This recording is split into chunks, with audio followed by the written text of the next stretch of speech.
The Department of Government Efficiency, or DOGE, spearheaded by none other than Elon Musk, has made a drastic move. They've taken a machete to the education budget, slashing a whopping $900 million in contracts. This isn't some small accounting error, folks. We're talking about nearly $1 billion yanked out of vital education research. Now you might be wondering, what is DOGE?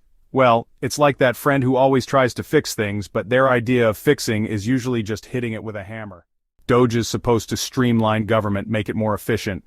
But their latest move?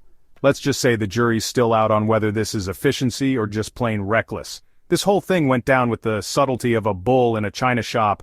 1 minute, everything's hunky-dory. The next, researchers are finding out their funding's gone kaput. Emails are flying, panic is setting in, and the Institute of Education Sciences, the research arm of the Department of Education, is left scrambling to pick up the pieces. So, what's the big deal? Why should we care about some government agency losing a bit of cash? Well, buckle up, because we're about to dive into the meat and potatoes of this educational dumpster fire. The IES, bless their hearts, are tasked with figuring out what actually works in education. They're like the mythbusters of the classroom, but instead of exploding things, they're exploding myths about teaching and learning. With DOGE's cuts, the IES is essentially being told to conduct groundbreaking research with one hand tied behind their back. Sure, some key programs like the National Assessment of Educational Progress, the nation's report card, and the College Scorecard were spared. But let's be real, that's like saying you saved the appetizers while setting the rest of the restaurant on fire. Among the casualties are critical initiatives like the What Works Clearinghouse. This program was like a Yelp review for education research, helping teachers and policymakers separate the wheat from the chaff.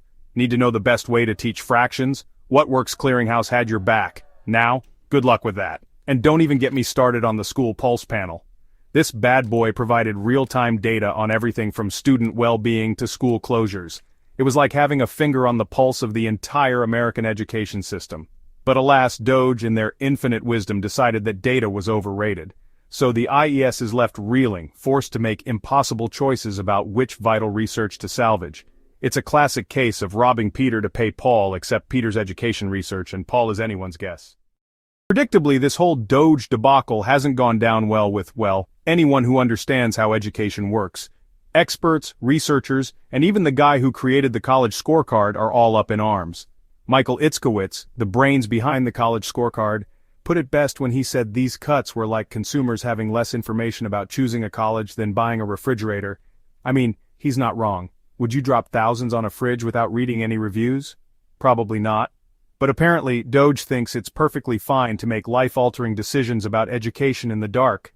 And it's not just about making informed choices. These cuts have far-reaching consequences for American education and our ability to compete globally.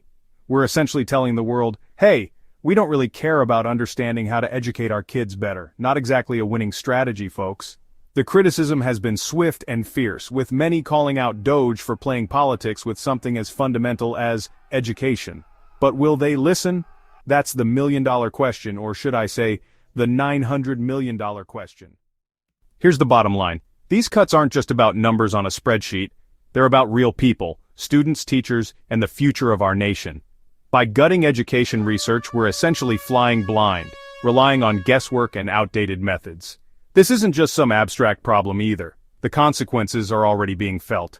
Teachers are losing access to valuable resources, policymakers are making decisions based on incomplete data, and students are the ones who will ultimately pay the price. We need to be investing in education research, not dismantling it. We need to empower the IES, not cripple it. The stakes are simply too high to ignore. This isn't just about DOGE or Elon Musk or even the Department of Education. This is about the future of American education, and right now, that future is looking pretty bleak.